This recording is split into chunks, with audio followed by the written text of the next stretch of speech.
It was nearly midnight, and Sarah had fallen asleep on the couch while watching a horror movie on TV. A sudden knock at the door startled her awake.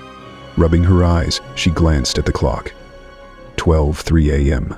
The knock came again, louder this time. Cautiously, Sarah approached the door.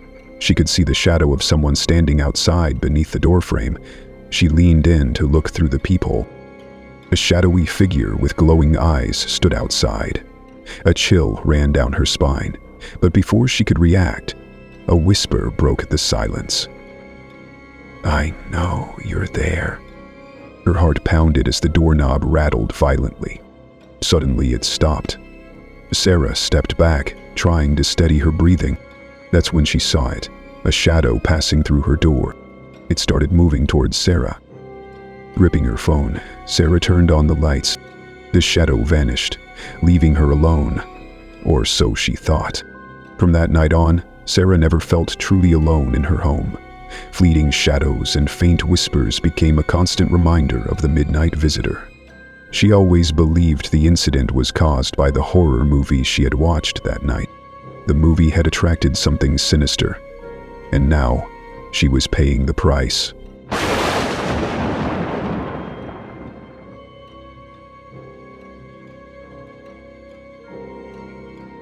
Tom was fast asleep when the shrill sound of his phone jolted him awake. Groggily, he glanced at the screen. It read, "Unknown caller." Hesitating for a moment, he answered. "Hello?" he mumbled. To his shock, the voice on the other end was his own, calm and clear. "Come outside." Tom sat up, his heart racing. He stumbled to the window and peered out. Under the dim glow of the streetlight stood a figure. But it wasn't just anyone. It was him. Its smile is too wide, too menacing. The call ended abruptly. Tom backed away from the window, trembling. Before he could think of what to do next, the phone rang again.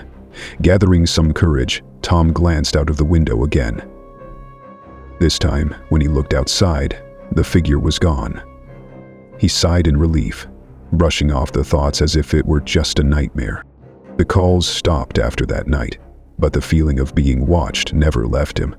Even now, any unknown call sends shivers down his spine, a haunting reminder of the night he met his own shadow.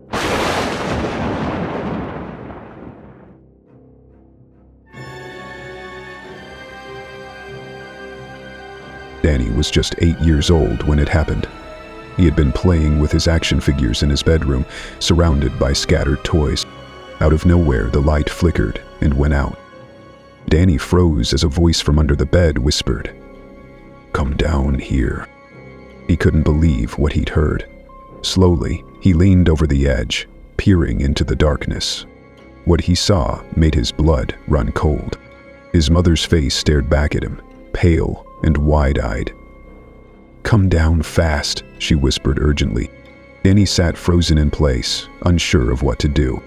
Then, from downstairs, his mother's cheerful voice called out, "Dinner's ready." The lights flickered back on.